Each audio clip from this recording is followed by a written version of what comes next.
This app store managed to hit 250 million daily active users a day. For the gaming sector, it is war-proof, recession-proof, virus-proof, year-on-year more than 10% growth. What exactly is MetaOne? So MetaOne is trying to build actually the next app store and Steam for GameFi companies. A lot of the GameFi, they are like individual islands by themselves. We want to bring the GameFi experience to the gamers with the lowest cost of barrier of entry. How big is the gaming world and what are the gaming guilds? It is bigger than Google and Apple combined. There's actually a 3 billion market space of gamers in the market, and it's still growing. Gamers are not interested in mining. So only miners will be interested in mining games. In the game ecosystem, there should be winners and losers.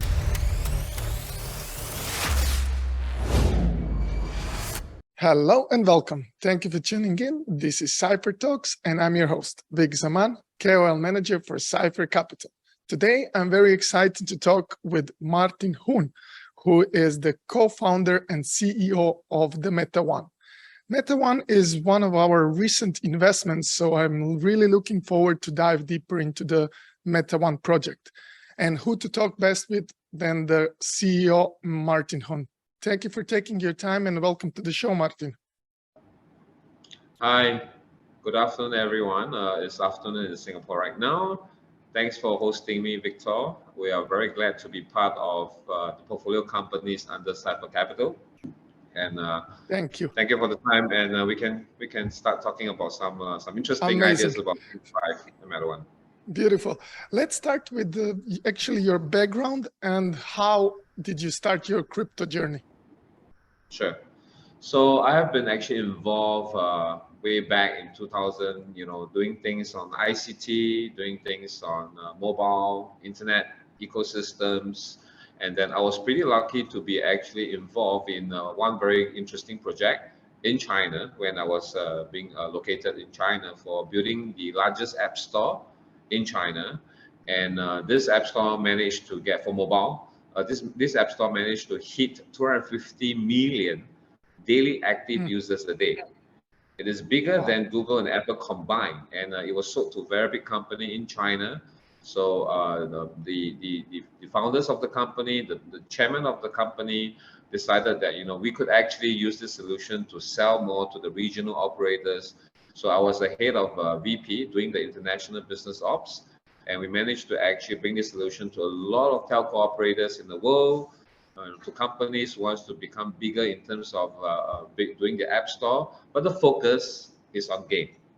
So personally, I've been doing game publishing, activities in Southeast Asia, in Asia, in the Middle East, and last year was a very interesting year for the gaming sector.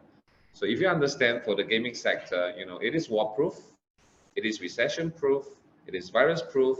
The gaming ecosystem has always been growing, over the past 25 years, year-on-year more than 10% growth. So when last year GameFi was being introduced into the ecosystem, we realized that potentially there could be a very big opportunity of the reset button for the gaming industry, because players or gamers can eventually and ultimately hold on to assets that they own when they're playing the game. So this is actually a perfect model for active gamers who would like to make more use of the game. So with that kind of adoption of GameFi from last year, me and my team, we decided to come and do some research and find where are the current problem statements for GameFi, where are the gaps between traditional gamers and GameFi, and where are the opportunities that allow us, being MetaOne, a platform, a games guilds and gamers as a service platform, to cater and address all these problem statements. So it was last year, July, October, we started doing research, and we decided to start MetaOne in January this year. Amazing. You start straight talking about the second question, what is a MetaOne, right? But that's a great introduction. So can you just explain what exactly is MetaOne as you started already, to go a little bit deeper in? Yes, please. Sure. So I'll talk about first the product features of MetaOne and what MetaOne is trying to solve. And then thereafter, I'll come back to talk about why we came out with this word MetaOne. So MetaOne is trying to build actually the next app store and Steam for GameFi companies. Now, why is that necessary, or why is that, one of the key problem statement that we are trying to solve? Is because the current traditional set of gamers, I'm talking about Web 2.0 gamers. So when you play a game, where do you search for a game? You either go to Google Play Store, you go to Apple iOS Store, or you go to Steam to look for games, because that is how the consumption behavior, the entire engagement of games for the current ecosystem. Now, having said so, Right. for the current set of GameFi, a lot of the GameFi, they are like individual islands by themselves. One of the key facts is because some of these GameFis are running on different chains. Some could be running on Polygon, some could be running on Binance, some could be running on Makes sense. Ethereum, some could be on Solana.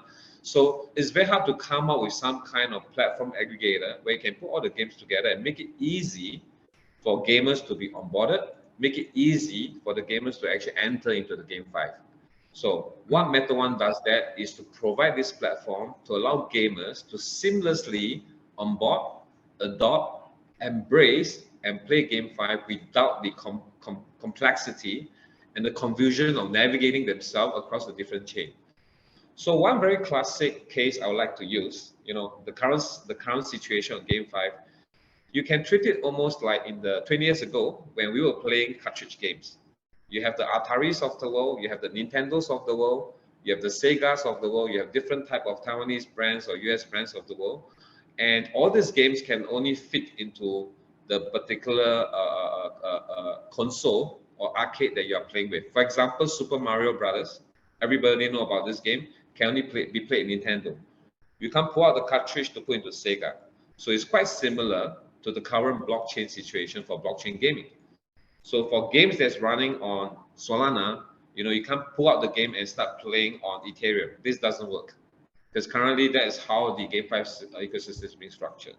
So platform developer like MetaOne allow gamers to reach out to playing these games seamlessly without the confusion of them having to enter into different ecosystem in terms of the chain to actually and start playing the game and have access to the GameFi assets, because these assets are decentralized for them to use, for them to lease, for them to be staked to enter into the game and start playing, enjoy the game.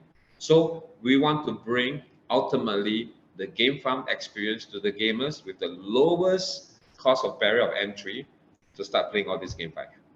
That's what MetaOne is all about. Amazing vision, and thank you for this explanation. So I would follow up. You actually found the niche and problem which you're solving with your MetaOne, right? But can you explain us how big is the gaming world, and what are the gaming guilds? What does it mean for the viewers who are not familiar with the world?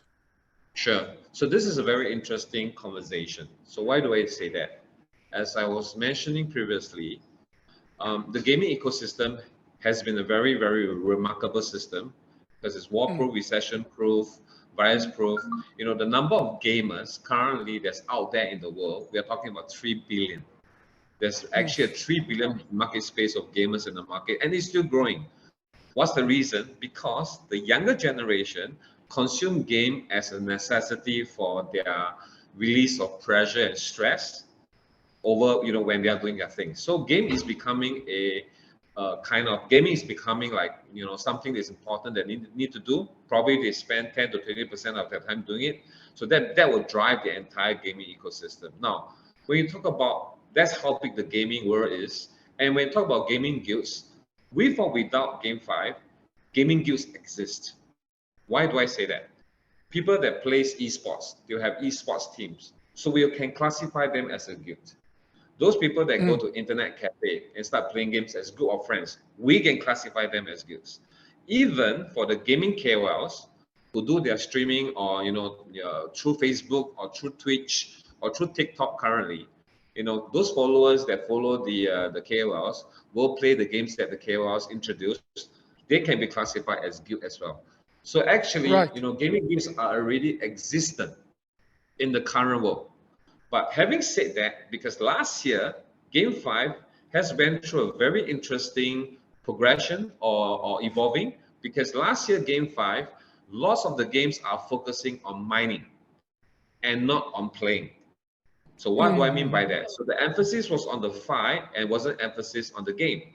So last year, GameFi is more like Bitcoin mining processes, putting a few cartoon characters or anime to make it look like a game.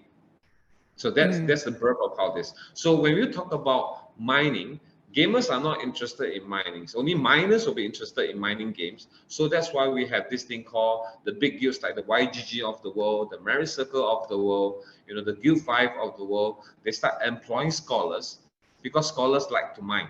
They're not there to play the game. They're just there to complete the process, doing data entry and start making money. Now, moving forward, you know, when we have just the focus of D5 community, you know, getting miners to play mining game, they are very subjected to the fluctuations of the crypto market situation. So that's the reason why we see currently, you know, all the coins of the GameFi, be it the assets, be it their tokens, are dropping because they are following the winter trend of the entire crypto economics due to some of this, of course, you know, bad news and bad things that we have from some of the chain. Now, but if you look at the gaming sector, gaming has nothing to do with, you know, whether you're in Wall Street collapse or London Stock Exchange collapse. You just grow. So we have to go back to the fundamentals for GameFi to attract these gaming guilds. The GameFi companies need to think. We still have to find games that is fun. Gamers will like to play. The 5 components shouldn't be amplified. It shouldn't be multiplied. It shouldn't be accelerated, because the consideration of gamers is they must be fun. I'm willing to play. I'm prepared to pay money to play. And if I lose, I can continue buying assets to continue play so that I can try to win the person that wins the asset from me. So in the game ecosystem, there should be winners and losers. There shouldn't be winners. It doesn't make sense. The economics will not balance, the product lifespan of the game will not last. So MetaOne is trying to be this curator, trying to be this platform to bring this big group of gamers, bring them to this GameFi, because we do very strict qualification of GameFi companies. But of course, we welcome conversation with them. In fact, we're also helping a lot of GameFi companies to tell them that what does the gamers want, and then those gamers that come from the gaming KOLs, coming from the internet cafe bosses, coming from the esports team managers, or even the guild masters that they are currently playing Last Shelter of the World, Clash of Clans, Three Kingdom, they can bring their friends into play. They can start monetizing their group of gamers and helping them to better manage and navigate the right type of games to play in Game 5 so that everybody gets to win. The Game 5 studios find the right group of gamers with targeted marketing. The gamers and the guild master find the right type of games the gamers can play and excel well so that they can make the more sensible type of returns that should be payable back to them. Makes sense. I love the explanation, because it should be first on the entertainment, but as a new wave, what was happening, like, okay, let's go make money. And now we are like stepping back and let's go focus on building actual game, right? What you wanted to say. So I would like to follow up with the question about your MetaOne community. You're building it for how long now? 1 year, you said, and how you are onboarding new people. Cool, very interesting. So interestingly, MetaOne, because the team has a lot of background in building App Store, so we are pretty tech geeks in a way, and we are in fact 70% of my team are developers, because we need to understand that we need to come up with something that the product that makes sense to the market, not in terms of like making how well it looks, is making it like how usable is it for the end consumers that will be using the platform. So there are basically 4 key audience. There are 4 key audience to actually enter into MetaOne. The first definitely is Game5 Studios. So we will create an onboarding agreement that the Game5 Studios need to integrate into the API we provide, because two of the key features, one of which is we do actually in-game analytics that's off-chain. So you get to see every gamer's performances within a game, not just in terms of how much they make, how much time they spend. Are they a good shooter?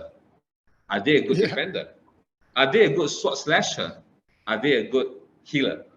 All this kind of information makes sense because it allows the guild masters to be able to better manage the gamers, to find them the right game for them to excel, so that their rate of return for playing the game makes sense, rather than just pure money. So that's one example. So on this stringent process of selection, we have actually signed up 45 GameFi studios. About 7 to 8 of them will be going live, and we'll help these GameFi studios to find the right group of gamers and guilds around the world. Currently, MetaOne has already signed up 250 guilds, mainly from China and Malaysia, and with a base of 80,000 gamers. I'm talking about traditional gamers that can be active, and we're expanding into a lot of countries because we believe one thing. Whenever you set up an app store or a gaming platform, it should be localized to the local environment, not just in terms of language, but in terms of the type of games that make sense for the demographics. And most importantly, there must be some cultural aspect in that country. So we have signed up 8 countries, partners, in Thailand, in Indonesia, in Korea, in Taiwan, in Japan, in Cambodia, in East Africa, and the Middle East, where we'll deploy MetaOne local presence there to bring the local gaming community and kind of provide them the right channel for the GameFi studios for them to interact, have fun, play, make some money, play and earn. Wow. Wow. I like the approach and I like the enthusiasm and the roadmap. So that was actually my follow-up question about how do you see, considering, of course, the current market situation, and we know what happened, let's say, with the Axie Infinity when it popped up, big hype, and then like now because the market is down, how do you see MetaOne roadmap for next year, considering this market situation in the crypto? So actually, as I was sharing with a lot of journalists, partners, investors, in fact, now is a good time to build. Now is a good time for infrastructure builders like us, because you know why? Everybody start looking at fundamental, start looking at what makes sense, what should be the right way to play the game. So MetaOne always believe in building fundamentals to target the right group of communities, matching up with the right GameFi studios in order for them to excel.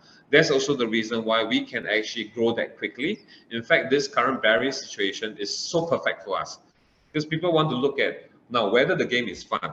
I'm not here to speculate on the coins. I'm not here to just buy it. Whether the game is fun. If the game is fun, gamers will play. But gamers will need an infrastructure builder like ourselves to enable all this easy onboarding process. Because at the end of the day, the gamer is not going to think about, I'm going to enter into the Solana ecosystem, Avalanche ecosystem, Polygon ecosystem, doing different type of wallets, finding the different very, very difficult ways to buy assets before I start playing a game. None of the gamers will do that because they have zero patience for that. They just want to find where is it is fun. Let me go and try and play. If I need to list it, which is like in-game purchase, for $1-2 per day, I'll do it. If it's fun, I can make some money. Why not? I'll continue playing it. I might tell my friends to play it. It's the same thing. So at the end of next year, our target is to hit 20 countries in terms of populating MetaOne in different countries. And we want to hit a base of 50 million gamers. Because on that number, we are still talking about very, very small fraction of the 3 billion gaming community we're talking about. Yeah, no, makes sense. That's great vision, and I can just say, like you mentioned, building in this stage, in this current market situation, is the most important thing. And I would follow up with your background and the building studio you have in Singapore. It looks amazing. Can you tell us a little bit about that? So the studio behind me? Yes, the idea behind what you made it in MetaOne in Singapore. So MetaOne, because currently a lot of things are actually online in the metaverse world. So we work with a lot of GameFi studios. We work with a lot of guilds. We have a lot of interesting dialogues with gamers. So we thought that we should be creating a place where people can still network, see face to face. So we, myself and my CMO came up with the idea of creating this place called MetaBytes, where we'll promote an NFT pass for people to mingle, for GameFi studios to mingle with guilds, for guilds, to mingle with the gamers, for gamers to mingle with GameFi studios, even wallet companies, even partners that has different technology play, even exchanges, even chains to have collaboration with guilds. So this place, MetaBytes, is like an event place where we actually showcase all the different NFTs that MetaOne collaborate with anyone that is on MetaOne. And we have the big screen behind where people can come here for an event, organization, for catch up, for forum, where they can make use of this TV screen to portray whatever they want to communicate. So, Metaverse is a very interesting thing. Everybody is really sitting behind the screen, whether it's the phone or the laptop staying at home, but we still want to have the face-to-face personal communication, personal touch. That's the reason we start MetaBytes. So the idea of starting MetaBytes is we're going to start out in Singapore. And this same concept with NFT, which is the eatery, which is bar, restaurant, will continue to be replicated in all those countries that MetaOne enters into. Lovely. So yeah, that's how I would love to follow up this, wrap it up, this conversation. Beautiful future. A lot of good things are happening in the gaming sector and generally in the crypto space, of course. So Marrtin, thank you very much for talking with me and having the time to participate in Cypher Talks, and looking forward to see you either at your place or either you're going to come to Dubai to have face-to-face, like you said, conversation and continue building. Thank you very much. Thank you so much, Victor. Thank you, Cypher Capital. Thank you to everyone on the audience. Thank you. Thank you very much for watching this episode, and see you in the next one.